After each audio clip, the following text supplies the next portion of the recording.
2024 August 21 ബുധൻ. ഇന്ന് 1200 ചിങ്ങം 5. വാർത്തകൾ വായിക്കുന്നത് ജി രവി. ആശുപത്രി സുരക്ഷാ കർമ്മസമിതിയെ നിയോഗിച്ച് സുപ്രീം കോടതി.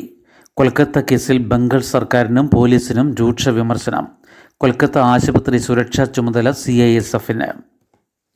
ആരോഗ്യ പ്രവർത്തകരുടെ സുരക്ഷ ഉറപ്പാക്കാനുള്ള മാർഗനിർദ്ദേശങ്ങൾക്കായി സുപ്രീം കോടതി ദേശീയ കർമ്മസമിതിയെ നിയോഗിച്ചു. കൊൽക്കത്ത RG-കർ ആശുപത്രിയിൽ PG ഡോക്ടർ പീഡനത്തിനിരയായി കൊല്ലപ്പെട്ട സംഭവത്തിൽ ആശങ്കയും ഞെട്ടലും പങ്കുവെച്ചുകൊണ്ടാണ് നടപടി. ഇനിയൊരു കൊലപാതകമോ പീഡനമോ സംഭവിക്കുന്നതുവരെ രാജ്യത്തിന് കാത്തിരിക്കാനാകില്ലെന്ന് ചീഫ് ജസ്റ്റിസ് DY ചന്ദ്രചൂഡ് വ്യക്തമാക്കി. ആരോഗ്യ പ്രവർത്തകർക്കെതിരായ അതിക്രമങ്ങൾ തടയാൻ കേരളം ഉൾപ്പെടെയുള്ള സംസ്ഥാനങ്ങൾ നിയമം കൊണ്ടുവന്നെങ്കിലും അവ പര്യാപ്തമല്ലെന്ന് ചീഫ് ജസ്റ്റിസ് ചൂണ്ടിക്കാട്ടി. നാവികസേന medical services director general vice admiral Arathi Sarin അധ്യക്ഷയായ 10-അംഗ സമിതി 3 ആഴ്ചയ്ക്കകം ഇടക്കാല റിപ്പോർട്ടും 2 മാസത്തിനകം വിശദ റിപ്പോർട്ടും നൽകണം. RG-കർ ആശുപത്രി പ്രശ്നം കൈകാര്യം ചെയ്യുന്നതിലെ വീഴ്ച ചൂണ്ടിക്കാട്ടി ബംഗാൾ സർക്കാരിനെയും പോലീസിനെയും കോടതി അതിരൂക്ഷമായി വിമർശിച്ചു. ആശുപത്രിയുടെ സുരക്ഷാ ചുമതല CISFന് കൈമാറുകയും ചെയ്തു. സുരക്ഷ സംബന്ധിച്ച് പരാതിയുള്ളവർക്ക് സുപ്രീം കോടതി രജിസ്ട്രാർക്ക് ഇമെയിലിൽ പരാതി അയക്കാം. കേസന്വേഷണത്തെക്കുറിച്ച് CBIയും അക്രമ സംഭവങ്ങളെക്കുറിച്ച് ബംഗാൾ സർക്കാരും നാളേക്കകം റിപ്പോർട്ട് നൽകാനും നിർദ്ദേശിച്ചു. ജോലിഭാരം, വിശ്രമ സൗകര്യത്തിൻ്റെ അപര്യാപ്തത തുടങ്ങി ആരോഗ്യ പ്രവർത്തകർ നേരിടുന്ന പ്രശ്നങ്ങൾ കോടതി അക്കമിട്ട് പറഞ്ഞു. വിഷയത്തിൽ സ്വമേധയാ ഇടപെട്ടത് വിശ്വാസത്തിലെടുത്ത് ഡോക്ടർമാർ തിരികെ ജോലിയിൽ പ്രവേശിക്കണമെന്ന് ചീഫ് ജസ്റ്റിസ് അഭ്യർത്ഥിച്ചു. ഡോക്ടർമാരുടെ പണിമുടക്ക് ചികിത്സാ നിഷേധത്തിന് കാരണമാകുമെന്ന് ജഡ്ജിമാരായ JB പർദിവാല, മനോജ് മിശ്ര എന്നിവർ കൂടി ഉൾപ്പെട്ട ബെഞ്ച് പറഞ്ഞു. സംവരണം പാലിക്കുന്നില്ലെന്ന പരാതി ലാറ്ററൽ എൻട്രിയിൽ ചുവടുമാറ്റം. മന്ത്രി ചിരാഗ് പസ്വാനും എതിർത്തതോടെ വിജ്ഞാപനം റദ്ദാക്കി. കേന്ദ്ര മന്ത്രാലയങ്ങളിലെ 45 ഉന്നത തസ്തികകളിൽ സ്വകാര്യ മേഖലയിലെ വിദഗ്ധരെ നിയമിക്കാനുള്ള വിജ്ഞാപനം UPSC റദ്ദാക്കി. Joint secretary, director, deputy secretary പദവികളിൽ സംവരണം പാലിക്കാതെയുള്ള ലാറ്ററൽ എൻട്രി നിയമനത്തിനെതിരെ പ്രതിപക്ഷ പാർട്ടികളും BJP സഖ്യകക്ഷിയായ LJPയുടെ നേതാവും കേന്ദ്രമന്ത്രിയുമായ ചിരാഗ് പസ്വാനും രംഗത്തെത്തിയിരുന്നു. കേന്ദ്ര പേഴ്സണൽ കാര്യമന്ത്രി ഡോക്ടർ ജിതേന്ദ്ര സിംഗിൻ്റെ നിർദ്ദേശപ്രകാരമാണ് UPSC വിജ്ഞാപനം റദ്ദാക്കിയത്. സംവരണ വ്യവസ്ഥകൾ അട്ടിമറിച്ച് RSS അനുഭാവികളെ തിരികെ കയറ്റാനാണ് ശ്രമമെന്ന് ലോക്സഭാ പ്രതിപക്ഷ നേതാവ് രാഹുൽ ഗാന്ധി ആരോപിച്ചിരുന്നു. രാജ്യവ്യാപക പ്രതിഷേധത്തിന് സമാജ്വാദി പാർട്ടിയും തീരുമാനിച്ചിരുന്നു.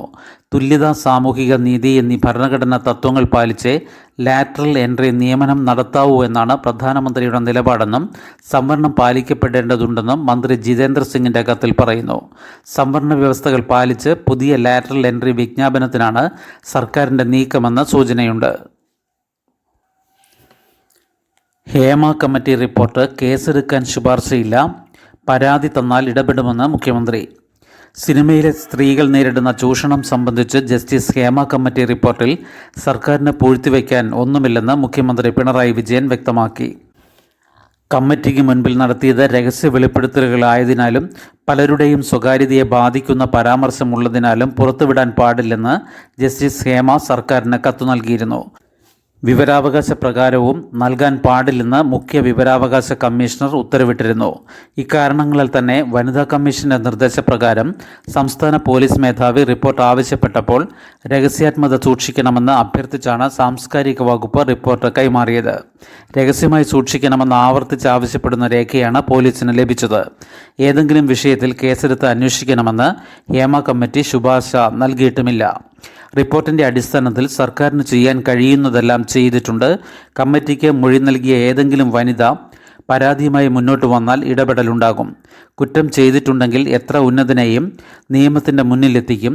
നടി വാഹനത്തിൽ ആക്രമിക്കപ്പെട്ടതുൾപ്പെടെ ചലച്ചിത്ര മേഖലയിലെ ഒരു വിഷയത്തിലും നടപടിയുണ്ടാകാതെ പോയിട്ടില്ല.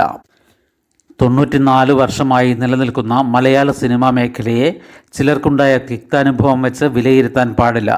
കഴിവുള്ള അഭിനേതാക്കളെ ഒറ്റപ്പെടുത്തുകയും അവസരം നിഷേധിക്കുകയും ചെയ്യുന്ന സാഹചര്യം ഉണ്ടാകാൻ പാടില്ലെന്നും മുഖ്യമന്ത്രി പറഞ്ഞു. അരങ്ങുവാഴുന്ന വിലക്ക് മാഫിയ. മലയാള സിനിമ നിയന്ത്രിക്കുന്നത് 10-15 പേരടങ്ങുന്ന മാഫിയ എന്ന റിപ്പോർട്ട്. മലയാള സിനിമ 10-15 പേരടങ്ങുന്ന ഒരു മാഫിയയുടെ കൈപ്പിടിയിലാണെന്നും ഇവർ മറ്റു നടന്മാർക്കും നടിമാർക്കും വിലക്ക് ഏർപ്പെടുത്തി ദ്രോഹിക്കുകയാണെന്നും ഹേമ കമ്മിറ്റി റിപ്പോർട്ട് വ്യക്തമാക്കുന്നു. സ്ത്രീകളെക്കാൾ കൂടുതൽ പുരുഷന്മാരാണ് ഈ പരാതി ഉന്നയിച്ചത്. നിർമ്മാതാക്കളും വിതരണക്കാരും തിയേറ്റർ ഉടമകളുമായി കൂടി പ്രവർത്തിക്കുന്ന ചില നടന്മാർ സിനിമയിൽ നിന്ന് പരമാവധി കീർത്തിയും പണവും നേടിയെടുത്തു. അതുവഴി സിനിമാ മേഖലയുടെ പൂർണ്ണ നിയന്ത്രണം ഇവർ കൈയടക്കിയിരിക്കുകയാണെന്നും റിപ്പോർട്ടിൽ പറയുന്നു. പ്രശസ്തരായ നടന്മാരെ അടക്കം പലരെയും ഈ സംഘം സിനിമയിൽ നിന്ന് വിലക്കി.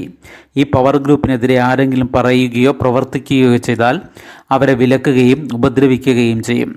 ഏതെങ്കിലും നിർമ്മാതാവ് പുതിയ ചിത്രമെടുക്കാൻ ഒരുങ്ങിയാൽ വിലക്കുള്ളവരെ ഉൾപ്പെടുത്താൻ പാടില്ലെന്ന് ഈ ഗ്രൂപ്പിലുള്ളവർ ആവശ്യപ്പെടും. വിലക്കുള്ളവരെ വെച്ച് സിനിമയെടുക്കാൻ നിരാക്ഷേപ പത്രം നൽകില്ലെന്ന് ഫിലിം ചേംബറിനെ കൊണ്ട് പറയിപ്പിക്കും. വലിയ അഹങ്കാരത്തോടെയാണ് ഫിലിം ചേംബർ ഭാരവാഹികൾ പ്രവർത്തിച്ചിരുന്നത്. ചില നടന്മാരെ തീർത്തും മുൻവിധിയോടെയാണ് അവർ കണ്ടത്. സിനിമകൾക്ക് നിരാക്ഷേപ പത്രം നൽകേണ്ടത് ഇവരാണ്. അതിനാൽ പല സിനിമാ നിർമ്മാതാക്കളെയും വരുതിക്ക് നിർത്താൻ ഇവർക്ക് കഴിഞ്ഞു. നിർമ്മാതാക്കളുടെ ആധിപത്യം ഇപ്പോൾ സിനിമയിലില്ല. നടന്മാരാണ് ഈ വ്യവസായം ഭരിക്കുന്നത്. നായികയായി ആര് അഭിനയിക്കണമെന്നും ആര് തിരക്കഥ എഴുതണമെന്നും അയാൾ തീരുമാനിക്കുമെന്ന് വിലക്ക് നേരിട്ട ഒരു നടൻ പറഞ്ഞു. വിലക്കിനെ അതിജീവിക്കാൻ നടനായിരുന്നാൽ മാത്രം പോരാ, നിർമ്മാതാവും വിതരണക്കാരനും തിയേറ്റർ ഉടമയുമൊക്കെ ആകണം. ഒടുവിൽ അതൊക്കെ ആയിത്തീർന്നാണ് വിലക്കിനെ മറികടന്നതെന്നും ആ നടൻ പറഞ്ഞു. വയനാട് പുനരധിവാസം വിദഗ്ധരുമായി ചർച്ച നടത്തും, അഭിപ്രായങ്ങൾ കേട്ട ശേഷം പദ്ധതിയെന്ന് മുഖ്യമന്ത്രി. ചർച്ചകൾക്ക് ചീഫ് സെക്രട്ടറിയെ ചുമതലപ്പെടുത്തി. വയനാട് ഉരുൾപൊട്ടൽ ബാധിതരെ പുനരധിവസിപ്പിക്കുന്നതിന് മുന്നോടിയായി വിദഗ്ധരുമായും ജനപ്രതിനിധികളുമായും ചർച്ച നടത്തുമെന്ന് മുഖ്യമന്ത്രി പിണറായി വിജയൻ. ചർച്ചകൾക്ക് ചീഫ് സെക്രട്ടറിയെ ചുമതലപ്പെടുത്തി. ബന്ധപ്പെട്ട എല്ലാവരുടെയും അഭിപ്രായങ്ങൾ കേട്ട ശേഷമാകും പുനരധിവാസ പദ്ധതിക്ക് അന്തിമരൂപം നൽകുക. വയനാട്ടിൽ പഠനം നടത്തുന്ന വിദഗ്ധ സമിതി വൈകാതെ റിപ്പോർട്ട് നൽകും. നിലവിൽ 219 കുടുംബങ്ങൾ ക്യാമ്പുകളിൽ കഴിയുന്നുണ്ട്. മറ്റുള്ളവർ വാടക വീട് കണ്ടെത്തിയോ ബന്ധുവീടുകളിലേക്കോ മാറി. ഇവർക്ക് വാടക നൽകും. 75 സർക്കാർ ക്വാർട്ടേഴ്സുകൾ താമസയോഗ്യമാക്കിയിട്ടുണ്ട്. ഇവിടെ 83 കുടുംബങ്ങളെ താമസിപ്പിക്കാം. സർക്കാർ കണ്ടെത്തിയ 177 വീടുകൾ വാടകയ്ക്ക് നൽകാൻ ഉടമകൾ തയ്യാറാണ്. ഇതിൽ 123 ഇപ്പോൾ തന്നെ താമസയോഗ്യമാണ്. 105 വീടുകൾ അനുവദിച്ചു. വീടുകൾ കണ്ടെത്തി നൽകുന്നതിൽ കാര്യമായ തടസ്സമില്ല. 179 പേരുടെ മൃതദേഹം തിരിച്ചറിഞ്ഞു. 17 കുടുംബങ്ങളിൽ ഒരാളും അവശേഷിക്കുന്നില്ല. ഈ കുടുംബങ്ങളിലാകെ 65 പേരാണ് മരിച്ചത്. മരിച്ച 59 പേരുടെ ആശ്രിതർക്ക് 6 ലക്ഷം രൂപ വീതം വിതരണം ചെയ്തു. 691 കുടുംബങ്ങൾക്ക് അടിയന്തര ധനസഹായമായി 10,000 രൂപ വീതവും നൽകി. 172 പേരുടെ മരണാനന്തര ചടങ്ങുകൾക്കായി 10,000 രൂപ വീതവും കൈമാറി. 119 പേരെയാണ് കണ്ടെത്താനുള്ളതെന്ന് മുഖ്യമന്ത്രി പറഞ്ഞു. അഭയകേന്ദ്രത്തിൽ ബോംബിട്ടു, 12 പലസ്തീൻകാർ കൊല്ലപ്പെട്ടു. ഗാസ സിറ്റിയിൽ അഭയകേന്ദ്രമായി പ്രവർത്തിക്കുന്ന സ്കൂളിൽ ഇസ്രായേൽ നടത്തിയ ബോംബാക്രമണത്തിൽ 12 പലസ്തീൻകാർ കൊല്ലപ്പെട്ടു. ഖാൻ യൂനിസിലെ തുരങ്കത്തിൽ നിന്ന് 6 ബന്ദികളുടെ മൃതദേഹം ഇസ്രായേൽ സൈന്യം കണ്ടെടുത്തു. 109 ബന്ദികൾ കൂടി ഗാസയിൽ ശേഷിക്കുന്നുവെന്നാണ് ഇസ്രായേലിൻ്റെ കണക്ക്. ബന്ദികളെ തിരിച്ചെത്തിക്കാനുള്ള അവസരങ്ങൾ ഇസ്രായേൽ സർക്കാർ അട്ടിമറിച്ചെന്ന് ബന്ദികളുടെ ബന്ധുക്കൾ ആരോപിച്ചു. വെടിനിർത്തൽ പദ്ധതിയുടെ വ്യവസ്ഥകൾ US മാറ്റിക്കൊണ്ടിരിക്കുകയാണെന്നും പ്രസിഡന്റ് ജോ ബൈഡൻ ഇസ്രായേലിനോട് അഗാധമായ ചായ്വ് കാട്ടുകയാണെന്നും ഹമാസ് ആരോപിച്ചു. വെടിനിർത്തലിൽ നിന്ന് പലസ്തീൻ സംഘടന പിന്നാക്കം പോകുന്നുവെന്ന ബൈഡന്റെ ആരോപണം തെറ്റിദ്ധാരണാജനകമാണെന്നും ഹമാസ് പ്രസ്താവിച്ചു. അതേസമയം വെടിനിർത്തൽ ചർച്ചയുടെ ഭാഗമായി US state secretary Antony Blinken കൊയ്റയിലെത്തി. വെടിനിർത്തലിന് US മുന്നോട്ട് വച്ച ഒത്തുതീർപ്പ് ശുപാർശകൾ ഇസ്രായേൽ പ്രധാനമന്ത്രി ബെന്യാമിൻ നെതന്യാഹു അംഗീകരിച്ചെന്നും ഹമാസും അതിന് തയ്യാറാകണമെന്നും ബ്ലിങ്കൻ പറഞ്ഞു. കൈറോയിൽ ഈജിപ്ത് പ്രസിഡന്റ് അബ്ദുൽ ഫത്ത അൽ സിസിയുമായി ബ്ലിങ്കൻ കൂടിക്കാഴ്ച നടത്തി. ബൈഡൻ ഭരണകൂടത്തിൻ്റെ ഇസ്രായേൽ പക്ഷപാതത്തിനെതിരെ ഡെമോക്രാറ്റിക് പാർട്ടിയുടെ ദേശീയ കൺവെൻഷൻ നടക്കുന്ന ഷിക്കാഗോയിൽ വൻ റാലി നടന്നു. ഇസ്രായേൽ ആക്രമണങ്ങളിൽ ഗാസയിൽ ഇതുവരെ 40,173 പലസ്തീൻകാർ കൊല്ലപ്പെട്ടു. 92,857 പേർക്കാണ് പരിക്കേറ്റത്. അവിവാഹിതർക്കും ഒറ്റയ്ക്ക് കഴിയുന്നവർക്കും കുട്ടികളെ ഏറ്റെടുക്കാം. അവിവാഹിതർക്കും ഒറ്റയ്ക്ക് താമസിക്കുന്നവർക്കും ഇനി കുട്ടികളുടെ സംരക്ഷണം ഏറ്റെടുക്കാം. വിവാഹിതർക്ക് മാത്രം ഫോസ്റ്റർ കെയർ അനുവദിച്ചിരുന്ന മാനദണ്ഡം ഒഴിവാക്കി കേന്ദ്ര വനിതാ ശിശുക്ഷേമ മന്ത്രാലയം പുതിയ മാർഗരേഖ പ്രസിദ്ധീകരിച്ചു. അവിവാഹിതർ, വിവാഹബന്ധം പിരിഞ്ഞവർ, പങ്കാളി മരിച്ചവർ എന്നിവർക്കെല്ലാം ഇനി കുട്ടികളെ ഏറ്റെടുക്കാൻ സാധിക്കും.